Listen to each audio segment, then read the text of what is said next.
नमस्कार दोस्तों। 10 महाविद्याओं में 8वीं महाविद्या बंगलामुखी देवी को माना जाता है। बंगलामुखी, पीतांबर, कांगड़ा, बंगलामुखी और ब्रह्मास्त्र विद्या आदि नामों से जाना जाता है।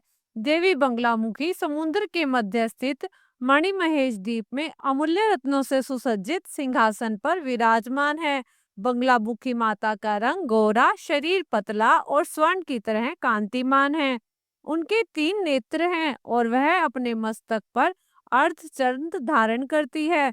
देवी बंगलामुखी पीले रंग के वस्त्र और पीले फूलों की माला धारण करती है। उनके सभी आभूषण स्वर्ण के हैं तथा अनमोल रत्नों से जड़े हुए हैं। माँ बंगलामुखी के सिर पर सोने का मुकुट है और बंगलामुखी माता चंपा के फूल तथा हल्दी की गांठ आदि पीले रंगों के तत्वों की माला धारण करती है। माँ बंगलामुखी रतनमणि रथ पर सवार होकर शत्रुओं का नाश करती है। उनका मुखमंडल अत्यंत सुंदर है, जिस पर सदा ही मुस्कान छाई रहती है, जो मन को मोह लेती है।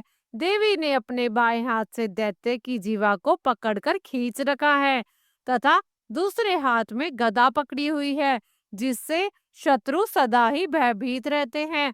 देवी की जीवा पकड़ने का अर्थ है कि बंगलामुखी माता बोलने की शक्ति देने और लेने दोनों के लिए पूजी जाती है। कुछ स्थानों पर माँ बंगलामुखी मृत शरीर के शव के ऊपर विराजमान है तथा शत्रुओं की जीवा को पकड़े हुए है।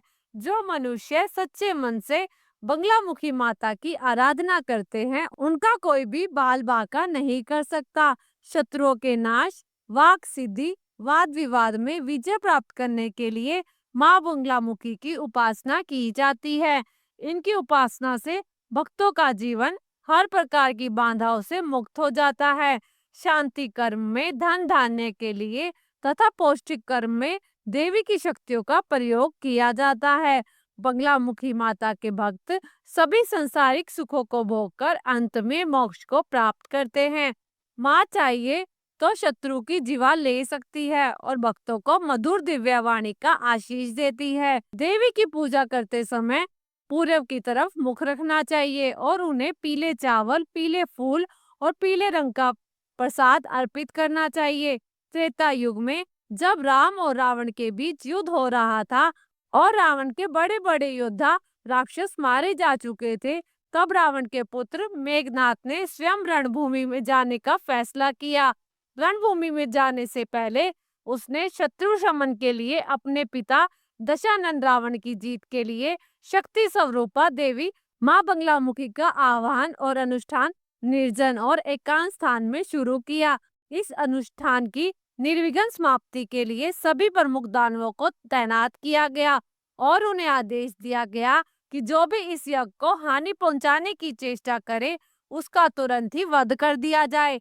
इसके साथ ही मेघनाथ ने पूरे आत्मविश्वास, उत्साह और पूरी श्रद्धा के साथ देवी का अनुष्ठान आरंभ किया, परंतु श्री हरि विष्णु के अवतार रामचंद्र जी को इसका आभास हो गया कि अगर माता बंगलामुखी इस यज्ञ के बाद जागृत हो गई तो वह काली का रूप धारण करके वानर सेना का विनाश कर देगी और उनके साथ चलने वाली योगिनियां योद्धाओं का खून पी जाएंगी। इस आशंका के चलते उन्होंने अपने परम भक्त हनुमान और बाली पुत्र अंगद को यज्ञ भंग करने की आज्ञा दी। श्री राम की आज्ञा का पालन करते हुए हनुमान और अंगद अपने सेनापतियों को लेकर उस गुप्त जगह छद्मवेश धारण करके पहुंच गए। अगर मेघनाथ का हो रहा यज्ञ पूरा हो जाता तो श्री राम का लंका विजय पाना कठिन हो जाता, क्योंकि शक्ति स्वरूपा देवी बंगलामुखी अपने साधकों के सभी शत्रुओं का शमन कर देती है। देवी बंगलामुखी का प्रादुर्भाव गुजरात के सौराष्ट्र क्षेत्र में माना जाता है। कहते हैं कि हल्दी के रंग वाले जल से देवी बंगलामुखी प्रकट हुई थी। हल्दी का रंग पीला होने के कारण इसे पीतांबरा देवी भी कहा जाता है। आइए शुरू करते हैं बंगलामुखी माता की प्रचलित कथा। सतयुग में एक बार ब्रह्मांड में विनाश उत्पन्न करने वाला एक तूफान आया, जिससे संपूर्ण विश्व नष्ट होने लगा। चारों ओर हाहाकार मच गया और सभी लोग संकट में पड़ गए। यह तूफान सब कुछ नष्ट भ्रष्ट करता हुआ आगे की ओर बढ़ रहा था। जिसे देख भगवान विष्णु चिंतित हो गए। जब उन्होंने इस समस्या का कोई हल नहीं मिला, तो वह भगवान शिव को याद करने लगे। तब भगवान शिव ने उनसे कहा, शक्ति के अलावा अन्य कोई इस विनाश को नहीं रोक सकता, अतः आप उनकी शरण में जाए। तब भगवान विष्णु ने हरिद्रा नदी के निकट पहुंचकर कठोर तप किया। विष्णु जी के तप से देवी प्रसन्न हो गई और हरिद्रा नदी के जल में क्रीड़ा करती हुई बंगलामुखी के रूप में प्रकट हुई। महाविद्या बंगलामुखी ने विष्णु जी से प्रसन्न होकर उन्हें इच्छित वर दिया और सृष्टि का विनाश रोक दिया। बोलो माता बंगलामुखी की जय। माता को बीरती भी कहा जाता है, क्योंकि बंगलामुखी देवी ब्रह्मस्त्र रूपिणी है। इनके शिव को एक वक्त महारुद्र भी कहा जाता है। तंत्र मंत्र वाले साधक इन्हें स्तंभन देवी भी मानते हैं। माँ बंगलामुखी का महत्व समस्त महाविद्याओं में सबसे विशिष्ट है। इसे समस्त विश्व में माँ बंगलामुखी के 3 महत्वपूर्ण मंदिर हैं, जिन्हें सिद्धपीठ कहा जाता है।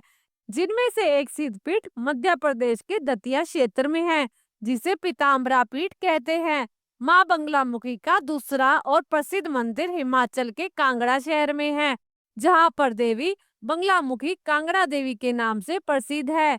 तीसरा प्रसिद्ध मंदिर नलखेड़ा जिला शाहजहाँपुर मध्य प्रदेश में है। इन तीनों मंदिरों का अपना अलग अलग महत्व है। यहाँ देश भर से साधु संत तांत्रिक अनुष्ठान के लिए आते रहते हैं। द्वापर युग में श्री कृष्ण और अर्जुन ने महाभारत युद्ध से पूर्व नलखेड़ा में बंगलामुखी माता की पूजा की थी और उनकी साधना से प्रसन्न होकर वरदान स्वरूप शक्ति ने विभिन्न रूपों में पांडवों की मदद की थी। इस प्रकार बंगलामुखी माता की कथा पूर्ण हुई। जय माता बंगलामुखी की जय, कांगड़ा देवी माता की। दोस्तों, अगर आपको वीडियो पसंद आया तो वीडियो को लाइक करें और ज्यादा से ज्यादा शेयर करें और कमेंट में अपनी राय जरूर दें। धन्यवाद।